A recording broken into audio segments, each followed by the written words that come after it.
Bom dia, bípedes! Estamos aqui mais uma vez, tentando gravar. E eu ainda vou aprender a botar o Noronha para dormir. Noronha, sério? Acho que o Noronha vai dar um mijão. Tomara que dessa vez ele não mije no chão, que ele acerte o banheirinho.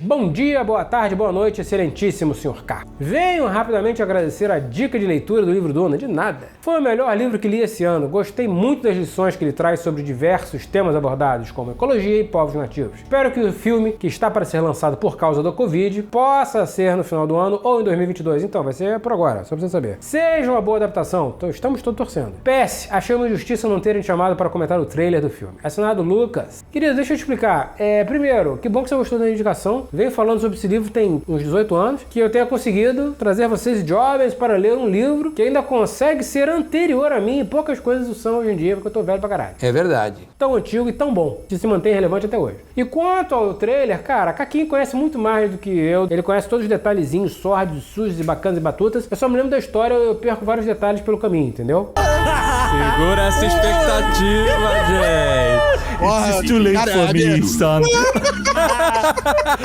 Bom dia, boa tarde ou boa noite. Magnânimo, dono da careca mais reluzente de todo o sistema solar. Então, eu tô tendo que dar uma raspada, não tá nem reluzindo tanto hoje. Minha velha tem que... Não, que a não pagou. Não tá pagando. Minha lâmina de barbear, na qual eu raspo a cabeça. Vamos conversar, dona lâmina de barbear. Tô a fim de fazer a barba, vamos conversar um negócio aí. Vamos ver, vai que eu faço. Tá pra jogo. Venho por meio deste sanar uma dúvida que há muito me intriga. A obra, Duna, é de fato uma trilogia, porém o filme, como já dito pelo diretor, vai abordar apenas metade do primeiro livro. Sim. Você acha que uma obra tão extensa e detalhada como essa, nesta nova e aguardada adaptação, vai ser satisfatória com o final aberto? Um abraço de um fã de longa data, assinado Lucas Gabriel. Eu acredito que vai terminar em algum momento bem desesperador, assim, bem arrancação de cabelo, bem fudeu a mariola, daqueles que vai deixar todo mundo desesperado pra ver um novo filme. Eu tenho uma ideia de onde que vai parar no filme. O que eu quero é que o filme seja bom. O primeiro filme seja bom pra ter um segundo, e um terceiro, e um quarto. Cara, são 6 livros, né? Se organizar direitinho... Todo mundo... Minha mais sincera saudação ao inestimável e benigno Sr. K, grande rei da ilha insular nórdica, cuja alcunha é Islândia. Porra, quisera eu algum dia. Ai, caralho, tá mal frio. Tudo certo com Vossa Excelência? Com Sua Real Senhora? E seu pet lindinho, Grande Noronha? Espero que sim. Grande Noronha tá aqui no pé, fazendo merda.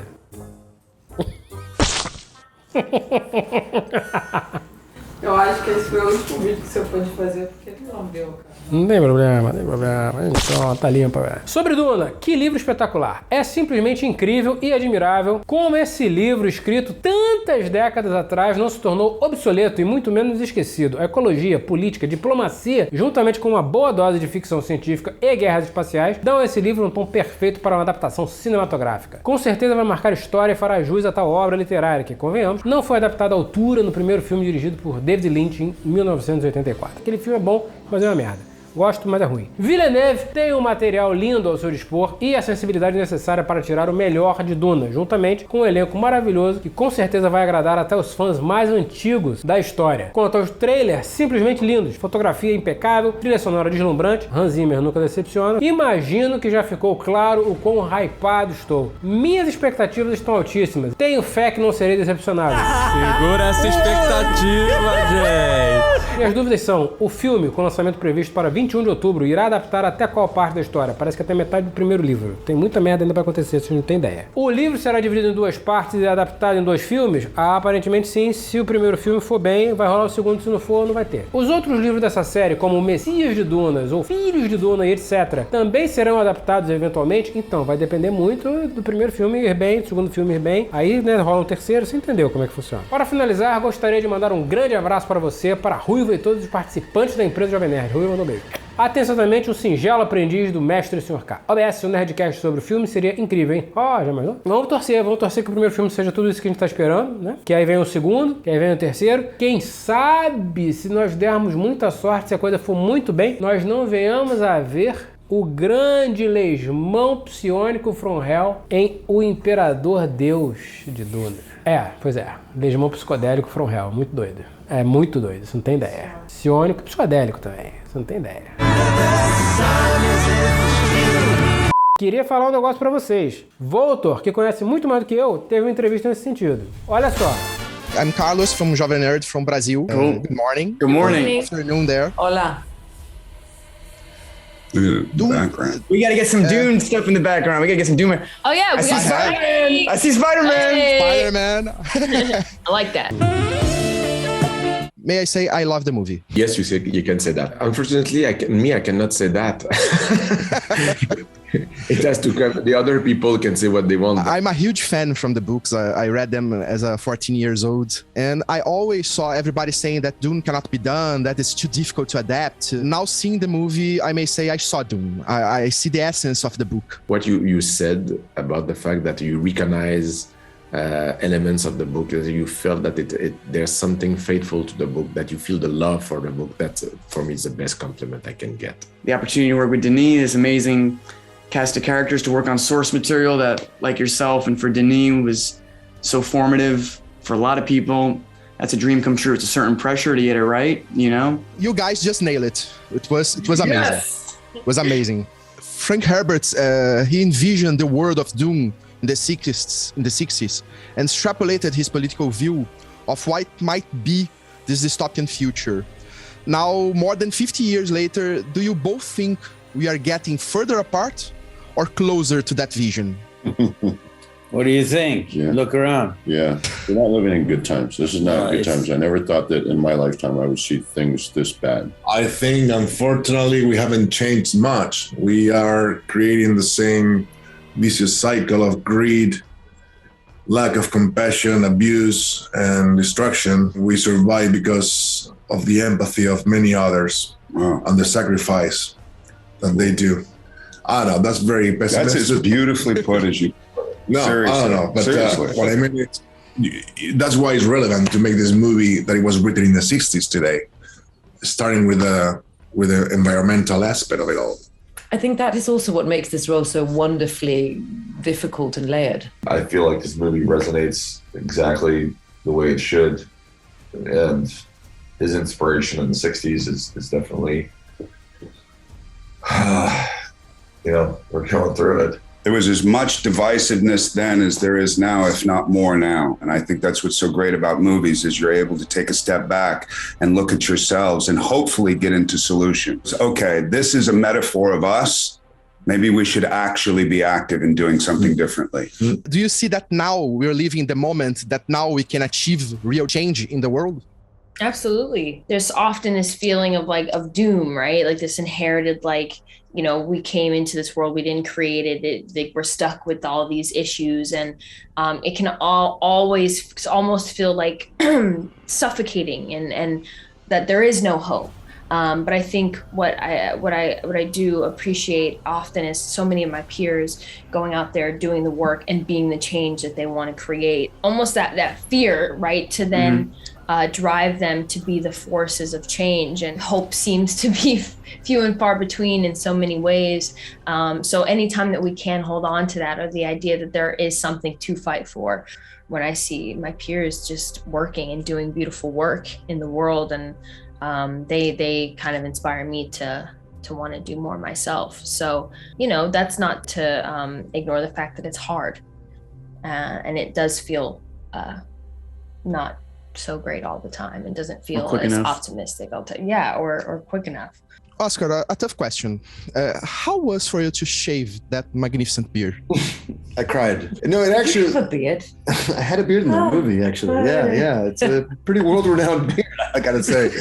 So we did it. I shaved it. I had to do Paul Schrader's film where I was clean shaven, and then we had to do reshoots. But because of all the COVID, they kept getting pushed, and I kept trying to line it up because I had grown the beard during COVID again. Do the reshoots. This is such a boring story about beards. It's quite boring. But it's really boring, and I'm going to keep going. And the thing is, down. You know that there's going to become your 4-minute interview. It's this lovely is talk just about my beard. I realize that. Anyway, and then the crazy thing is, I had to grow as much as I could, and then they put some fake beard on me. For some of the movie, I have a fake beard, and some of it I have a real beard. I'd like to talk about his pubes. You don't remember how big my beard was? I can't remember your beard, I'm sorry. Somewhat to what Frank Herbert said about charismatic politicians and the power they have on those that blindly follow them. Dune brings this fear of a charismatic, religious, powerful individual. Do you believe that today this fear is more real than ever?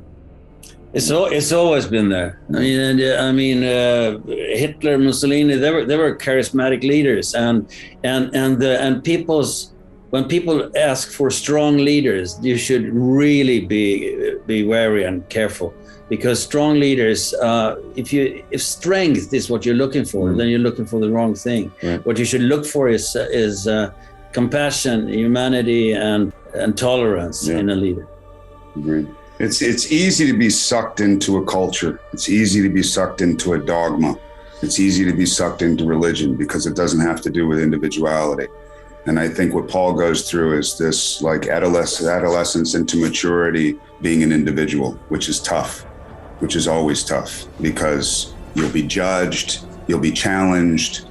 That's the tough part. If you just do what everybody else is doing, it's easy, it's lazy. Well, I've never had any leader I've ever trusted, so I would never want to be that level of leader either. So it's one of those things where you go, have you followed a leader that's you're trusting? I just haven't experienced in my short time on this planet. It talks about fanatism. It talks about what religious beliefs can do with people's fate and unconsciousness. Religion can motivate people to do things beyond the logic. You know, we're digressing as a civilization. I may be biased, but particularly in the United States, it's just... And in Brazil, they got Bolsonaro, who is, I mean, they got their own Harkonnen running the show. A big problem to resolve. Yeah, it's global. It is, it's bad. I mean, you know, in a lot of ways, digressing, especially in the way that we're taking care of our planet, it's not good. This is the opposite of Rabban's speech. Do you think Rabban is one of these wannabe dictators? Oh yeah, most definitely. He's absolutely, you know, one of these evil people that we speak about. He's well, I don't know how charismatic Rabban is, but he is definitely, you know, of that lineage of people that, you know, we don't want in charge. They have nothing. They have no good intentions. They're driven by greed and power. I don't know why I feel like a house leader and a messiah kind of go hand in hand. One is a spiritual thing and the other one is so worldly. But I think that that's kind of also part of the point of what the Bene Gesserit have been doing in particular, which is trying to bridge the gap between the two. Well done. You know, like evolve humanity into consciousness, consciousness, to where bridge the two things are not so, and space. Exactly. So yeah, that's exactly the quest. Maybe it's impossible though. I don't know. Is it though? We'll see. We'll see in chapter 2.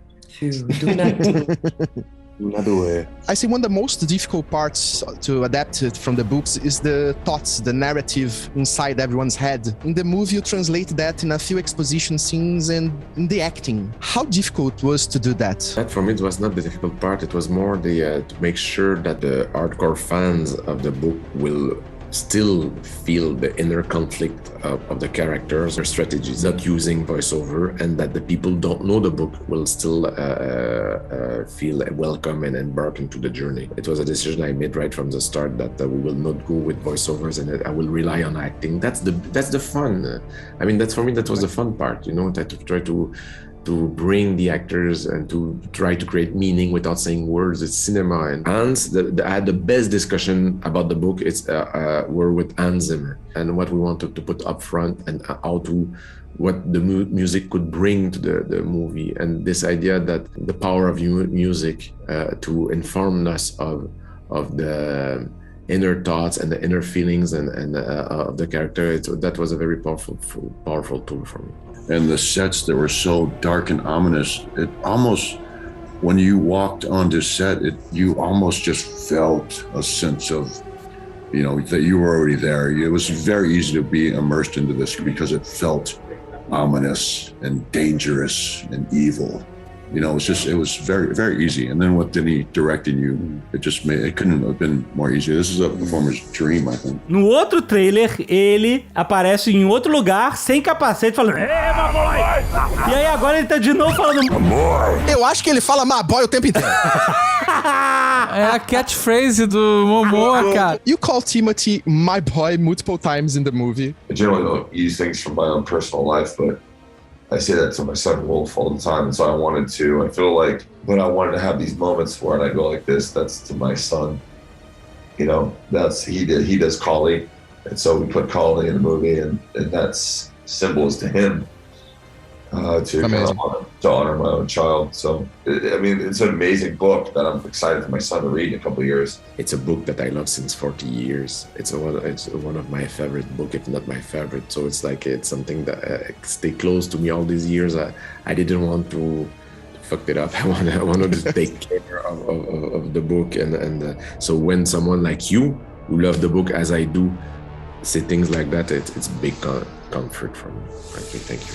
I thank you for your enthusiasm, but generally, I feel like we can be proud of ourselves. You can be. You guys can be.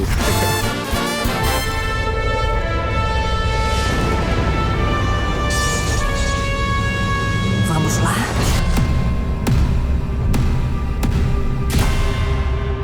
Disseram que a Era de Heróis nunca mais voltaria. Tem que voltar. Se é a resposta, filho. A resposta para estarmos sozinhos no universo. Posso fingir que sou seu filho? Você é meu filho. Eu acredito que você foi enviado pra cá por uma razão. Miau. 20 anos em Gotham, Alfred. Quantos homens bons restaram? Quem é você? Sou Batman.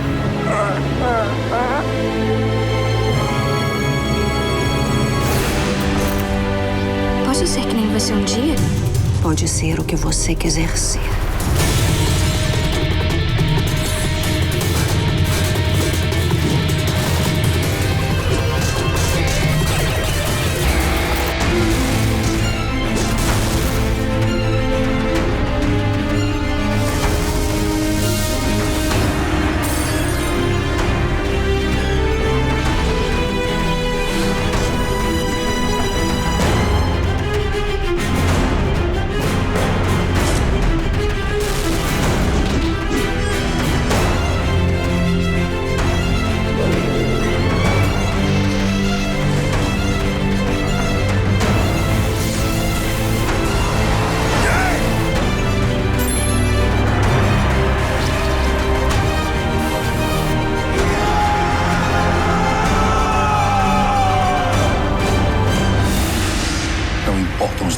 Os infernos que ele enfrentou. Ele nunca lutou com a gente. Não juntos.